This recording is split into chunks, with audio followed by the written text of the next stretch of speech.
छात्रों, इसके पहले वीडियो में हमने संज्ञा किसे कहते हैं ये देखा है। इसके बाद इस वीडियो के अंतर्गत हम सर्वनाम किसे कहते हैं इसके बारे में जानकारी प्राप्त करेंगे या सर्वनाम का अध्ययन करेंगे।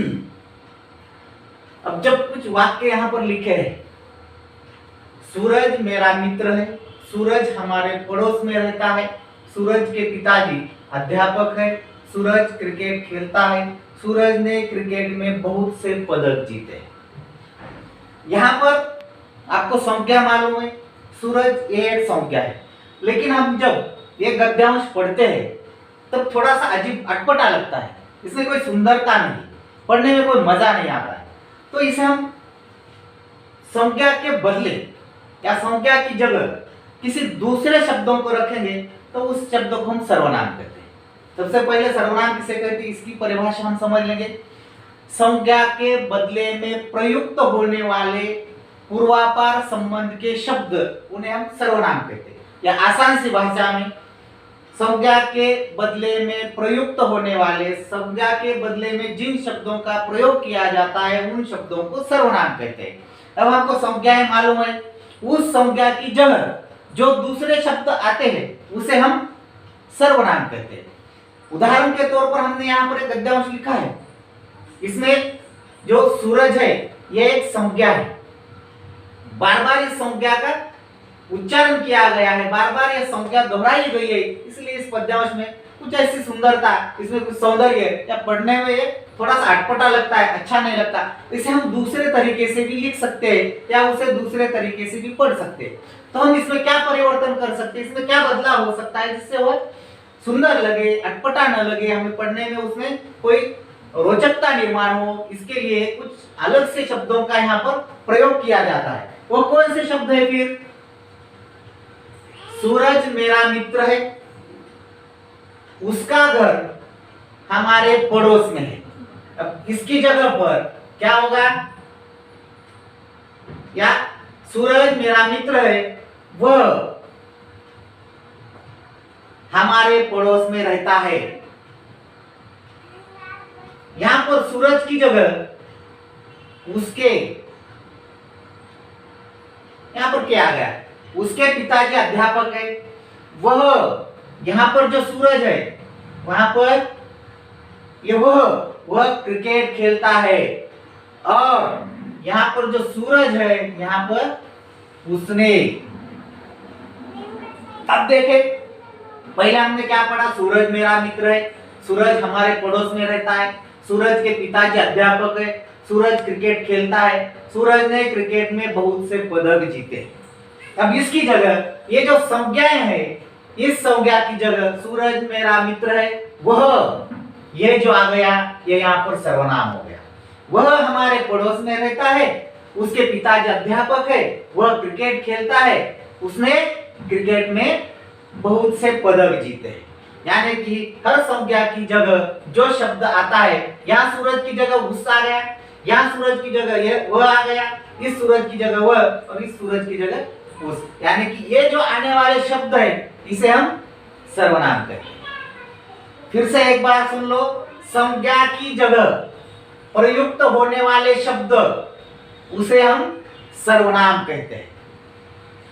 तो कुल मिलाकर सर्वनाम के 6 भेद है। उसमें से पहला भेद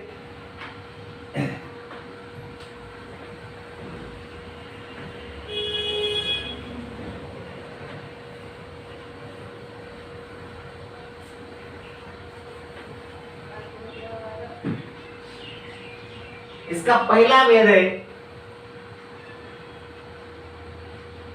पुरुष वाचक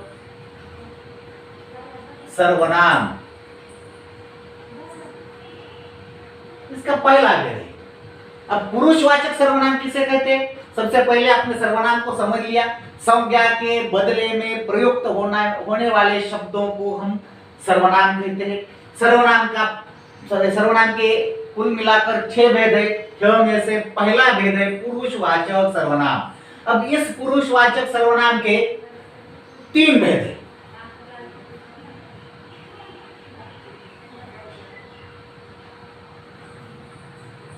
इसमें से पहला होता है जो उत्तम पुरुष कहते हैं।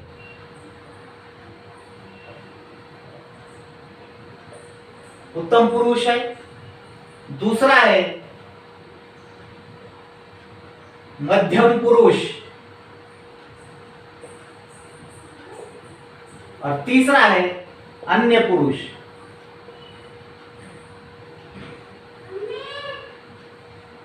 अब यहां पर हम समझेंगे कि ये उत्तम पुरुष, मध्यम पुरुष और अन्य पुरुष क्या है।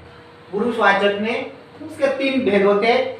वैसे तो हमें 5वीं से लेकर 10वीं कक्षा तक इनकी आवश्यकता नहीं है, सिर्फ जानकारी के लिए यहाँ पर बताया गया है। इसे लिखने की आवश्यकता नहीं, सिर्फ हमें सर्वनाम जब हम देखेंगे या सर्वनाम के बारे में हमें प्रश्न पूछा जाएगा तो सिर्फ हमें 6 भेद देखने। उसका पहला प्रश्न पुरुषवाचक, निश्चयवाचक, अनिश्चयवाचक, प्रश्नवाचक, संबंध सूचक और निजवाचक, यही सर्वनाम है। तो ये सिर्फ आपको समझने के लिए इनके 3 उपभेद बताए गए। इन्हें परीक्षा में लिखने की आवश्यकता नहीं है और इसके बारे में ज्यादा सोचना नहीं है, नहीं तो थोड़ा सा हम गड़बड़ा जाएंगे कि ये 3 भेद कहां से आ गए। ये सिर्फ आपकी जानकारी के लिए थोड़ा सा इसके बारे में मालूम होना चाहिए। ये जो होता है उत्तम पुरुष, यानी कि ये बोलने वाला होता है, यानी कि बोलने वाला, लिखने वाला जो भी होता है उसे हम उत्तम पुरुष कहते हैं। जैसे बोलने वाला क्या होगा, समझो मैं विद्यालय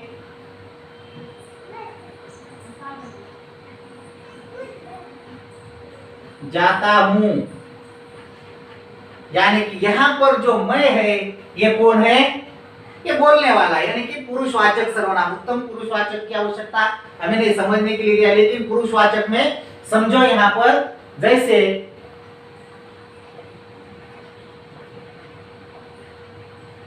मैं, दूसरा है तू और तीसरा है वह। एक एक ही उदाहरण देखेंगे हम इसके, यानी कि मैं या हम में होगा बहुवचन में, तू में तुम होगा, वह में उसने, ये हो सकता है अन्य पुरुष होगा। इसी के माध्यम से पहले उत्तम पुरुष में जो मैं है ये बोलने वाला है, यानी कि बोलने वाला जो होता है उसे उत्तम पुरुष कहा जाता है। जिसको कहा जाता है वो मध्य पुरुष, यानी कि सुनने वाला,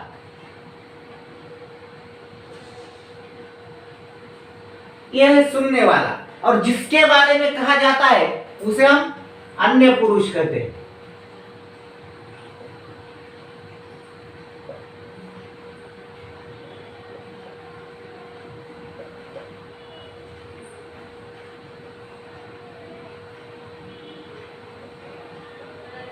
ये समझ में आ गया आपकी, यानी कि इतना समझने की आवश्यकता नहीं है। ये उत्तम, मध्यम, अन्य, इसमें आप थोड़ी परेशानी में नहीं पड़ने की आवश्यकता, सिर्फ इतना समझ लो कि पुरुषवाचक सर्वनाम में मैं, तू, तुम, हम, यह पुरुषवाचक सर्वनाम। सुनने वाला कौन है फिर, जो बोलने वाला है मैंने उनसे, या यहां पर कहेंगे आप इधर आओ, यहां पर ये आप आ गया। तुम विद्यालय जाओ, यहां पर ये तू, तुम, कोई भी शब्द, किसी भी शब्द का प्रयोग कर सकते हो। इसे कहते हैं मध्यम पुरुष। रमेश वह नौकर कहाँ गया, यानी कि ये जो वह है ये क्या है, अन्य पुरुष। यानी कि समझने के लिए इतना ही काफी है कि आपको उत्तम पुरुष, मध्य पुरुष, अन्य पुरुष, उसके 3 भेद होते हैं, लेकिन ये किसमें आते हैं, पुरुषवाचक सर्वनाम में। बोलने वाला, सुनने वाला, बोलने वाला उत्तम पुरुषवाचक, सुनने वाला मध्यम पुरुषवाचक, और जिसके बारे में कहा जाता है वह अन्य पुरुषवाचक सर्वनाम होता है। तो हम विस्तार से इसके बारे में देखेंगे। अब ये सर्वनाम हो गए मैं और तू। इसके बहुवचन में यहां पर आएगा हम, तुम, इस प्रकार से ये, या ठीक है, इतने उदाहरण उसके हो गए। उसके बाद दूसरा है निश्चयवाचक।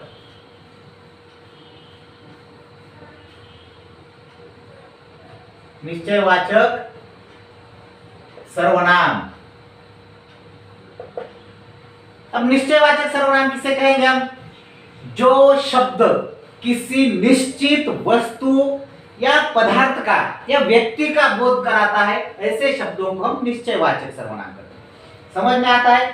निश्चयवाचक सर्वनाम किसे कहते हैं? जो सर्वनाम किसी निश्चित वस्तु या व्यक्ति का बोध कराता है, जानकारी देता है, ज्ञान देता है, उसे हम निश्चयवाचक सर्वनाम कहते हैं। एक ही शब्द में, एक ही वाक्य में परिभाषा देखेंगे, निश्चित वस्तु का या व्यक्ति का बोध कराने वाले शब्दों को निश्चयवाचक सर्वनाम कहते हैं। जैसे इसमें कौन से शब्द है फिर?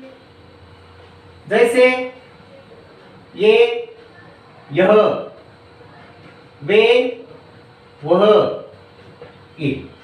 अब उदाहरण के तौर पर हम देखेंगे, यह मेरा विद्यालय है, वे मेरे माताजी पिताजी है, वह मेरा मकान है, ये मेरे अध्यापक है। यानी कि ये हो गए, ये मेरे अध्यापक है, ये मेरा विद्यालय है, वे मेरे माताजी पिताजी है, ये मेरा मकान है, मेरा घर है। यहां तक समझ निश्चित मालूम होता है कि ये कौन है? मेरा अध्यापक है, ये क्या है? मेरा विद्यालय है, वे मेरे माताजी पिताजी, और ये वह मेरा मकान है। निश्चित वस्तु का या व्यक्ति का बोध कराने वाले जो सर्वनाम होते हैं उसे हम निश्चयवाचक सर्वनाम कहते हैं। यहाँ पर पुरुषवाचक हो गया, ये दूसरा है निश्चयवाचक सर्वनाम। अब तीसरा सर्वनाम है अनिश्चयवाचक।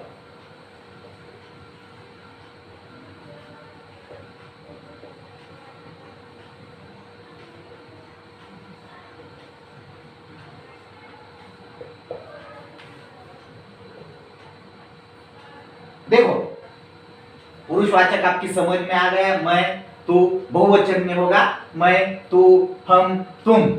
निश्चयवाचक में निश्चित वस्तु का या व्यक्ति का बोध कराने वाले शब्द जो सर्वनाम है उसे निश्चयवाचक सर्वनाम कहते हैं, यह वह। अनिश्चयवाचक सर्वनाम में जिस सर्वनाम से किसी निश्चित वस्तु या व्यक्ति का बोध नहीं होता। ऐसे कौन से शब्द है फिर जिससे निश्चितता मालूम नहीं होती? वहां पर क्या हो रहा है, वहां कौन खड़ा है, ये कुछ निश्चित मालूम नहीं, हम उसके बारे में वाक्य कहते हैं लेकिन निश्चित जानकारी हमें प्राप्त नहीं होती, उसे अनिश्चयवाचक सर्वनाम कहते हैं। उदाहरण, उसके उदाहरण देखेंगे हम, कोई, उसके बाद कुछ। अब इसका प्रयोग कैसे होगा वाक्य में? इससे वाक्य कैसे बनेंगे? वहां कोई खड़ा है, कुछ गड़बड़ चल रही है। वहां कोई खड़ा है का मतलब कौन खड़ा है मालूम नहीं, लेकिन कोई ना कोई वहां पर है, अनिश्चित है, निश्चित हमें उस बारे में पता नहीं कि वहां पर कौन है, इसलिए हम इस शब्द का प्रयोग करते हैं। वहां कोई खड़ा है, इसलिए उसे अनिश्चयवाचक सर्वनाम कहते हैं। वहां कुछ गड़बड़ी चल रही है या कुछ दुर्घटना घटित हुई है, इस प्रकार से इस कुछ का उपयोग करते हैं हम, उसे अनिश्चयवाचक सर्वनाम कहते हैं। देख लो, जो भी समस्या होगी आपके सामने उसे सरलता से रखने का काम करेंगे हम। ये 5वीं से लेकर 10वीं कक्षा तक के जो छात्र है, कम से कम जो देहात के हैं, जो मराठी माध्यम में पढ़ने वाले हैं, उनके लिए ये वीडियो बनाया गया है। जो सीबीएसई पैटर्न में पढ़ते हैं, जो अंग्रेजी माध्यम के विद्यालय में पढ़ते हैं, उनके लिए ज्यादा से ज्यादा यानी कि विश्लेषण के साथ, जैसे हमने देखा उत्तम पुरुषवाचक, मध्य पुरुषवाचक, अन्य पुरुषवाचक, उसके उदाहरण उसके बारे में पूछा जाएगा। लेकिन मराठी माध्यम की हमारे विद्यालय में पढ़ने वाले जो 10वीं कक्षा तक के छात्र, 5वीं से 10वीं कक्षा तक, उनको परीक्षा को मद्देनजर रखते हुए, परीक्षा में उपयुक्तता को ध्यान में रखते हुए हमने ये बातें आपके सामने रखी है। इससे ज्यादा जो 10वीं के आगे जाएंगे तो बहुत सारा व्याकरण है, बहुत सारे उसमें भेद है, अलग अलग तरीके से अलग अलग जो व्याकरणाचार्य है उनका अपना अपना कहना है, ये बातें अलग है। लेकिन फिर भी यहाँ पर हमें जितना उपयुक्त है 10वीं कक्षा तक यहाँ पर समझाने का काम किया है, क्योंकि इससे ये नहीं होगा कि पुरुषवाचक सर्वनाम में हमने ये देखा था कि वह शब्द आया था, अन्य के बारे में कहा, वह नौकर कहा गया, याद करो इसके बारे में हमने कहा था। इसलिए दोबारा ये बात बता रहा हूं कि आप समझेंगे कि निश्चयवाचक में यह है, और वह भी है। फिर ये अन्य पुरुष यानी पुरुषवाचक सर्वनाम भी वह आता है। वो कब आता है? वह नौकर कहाँ गया, यानी कि निश्चित मालूम है कि नौकर कहीं गया, तीसरे के बारे में पूछा गया, वहां पर वह आ गया, यह पुरुषवाचक में जाएगा। लेकिन निश्चित संख्या, यह मेरा घर है, निश्चित में आ गया, वह तीसरे व्यक्ति को पूछने के लिए वहां पर शब्द का प्रयोग किया गया। इसलिए कभी ऐसी गड़बड़ी में मत पड़ना कि दो जगह पर वह आया, दो जगह पर यह आया, ये कौन सा सर्वनाम होगा। तो यहाँ पर किसी निश्चित वस्तु को, व्यक्ति को दर्शाने के लिए जब यह, वह, वे, ये इन शब्दों का प्रयोग होगा तो यह निश्चयवाचक सर्वनाम होगा। वैसे संज्ञा के बारे में आपको बताया था, भाववाचक संज्ञा और भाववाचक विशेषण दोनों का अंतर विस्तार से आपको पहले बता दिया। उसी प्रकार से आप गड़बड़ी में पड़ जाएंगे, नहीं भाई यहाँ पर तो पुरुषवाचक सर्वनाम है, अन्य पुरुष के अंतर्गत ये वह शब्द दिया था, यह है, फिर ये कौन सा सर्वनाम है। नहीं, ऐसी गड़बड़ी में नहीं पड़ना है। ये वाक्य पूरी तरह से ध्यान से पढ़ लो, जिसमें ये मालूम हो जाता है कि निश्चित किसी वस्तु या व्यक्ति का बोध कराने के लिए इन शब्दों का प्रयोग किया गया है, तब उसे हम निश्चयवाचक सर्वनाम कहते हैं। इस प्रकार से अनिश्चयवाचक यानी जिससे निश्चितता मालूम नहीं होती, हमें निश्चित, हम उस के बारे में कुछ, उस घटना के बारे में, उस व्यक्ति के बारे में, या जो कोई भी चीज हो उसके बारे में हमें निश्चित जानकारी नहीं होती, उनके लिए इन शब्दों का प्रयोग किया जाता है, इसलिए उसे हम अनिश्चयवाचक सर्वनाम कहते हैं।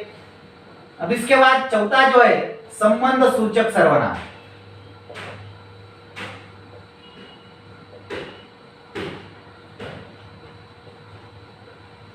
अब ये चौथा हमारा है संबंध सूचक सर्वनाम।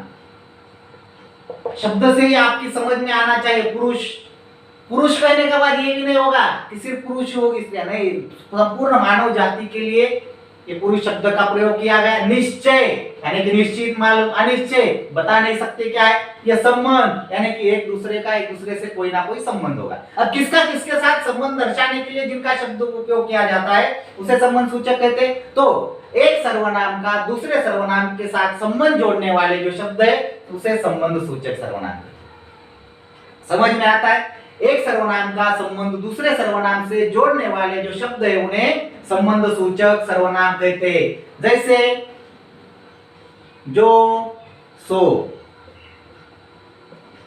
जिसकी, उसकी, जैसा, वैसा। क्या होगा फिर? जो करेगा सो भरेगा, जिसकी लाठी उसकी भैंस। उसी प्रकार से जैसा देश वैसा भेष, ये जो शब्द होते यानी कि यह सर्वनाम इस सर्वनाम से संबंध जोड़ता है, इसीलिए इसे हम संबंध सूचक सर्वनाम कहते हैं। कोई भी शब्द हो जो पहले सर्वनाम से दूसरे सर्वनाम का संबंध जोड़ता है वाक्य में, उसे संबंध सूचक सर्वनाम कहते हैं। परिभाषा को याद रखने की आवश्यकता, जब आपकी बातें, यह सब बातें, इसके उदाहरण आपकी समझ में आएंगे तो जो भी उसकी परिभाषा है उसे याद में रखने की आवश्यकता नहीं। सीधे सीधे कौन से भी वाक्य को पढ़ने के बाद आपकी समझ में आना चाहिए ये क्या दर्शाता है, यहाँ पर क्या है, ये शब्द क्या दर्शाते हैं, ये शब्द क्या दर्शाते, इससे इसे क्या कहता है, ये मालूम होना चाहिए। जब बोलने वाला है मैं, तू, तुम, निश्चय निश्चित वस्तु का बोध, अनिश्चय निश्चित कोई बोध नहीं होता। यह एक शब्द या एक सर्वनाम दूसरे सर्वनाम से संबंध जोड़ता है, संबंध सूचक। उसके बाद पांचवा सर्वनाम हम देखेंगे जो है प्रश्न सूचक।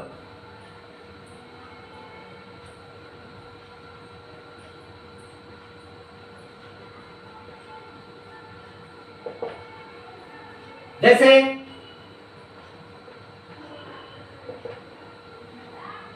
किसी भी प्रश्न को निर्माण करने के लिए जिन शब्दों का प्रयोग होता है उसे हम प्रश्न सूचक सर्वनाम कहते हैं। अब किसी भी शब्द प्रश्न को, यानी कि आपके सामने बहुत सारे प्रश्न होते हैं, प्रश्न पूछने के लिए किन शब्दों का प्रयोग किया जाता है?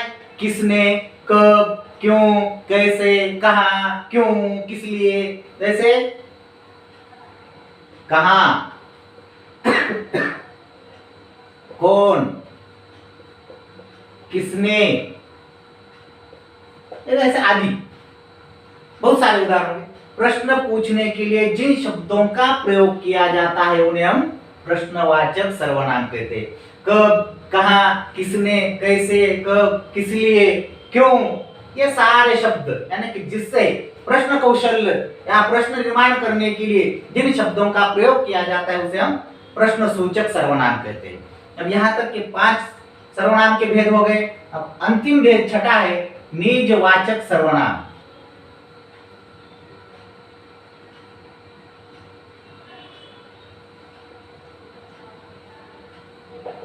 अब निजवाचक के उदाहरण कौन से होंगे?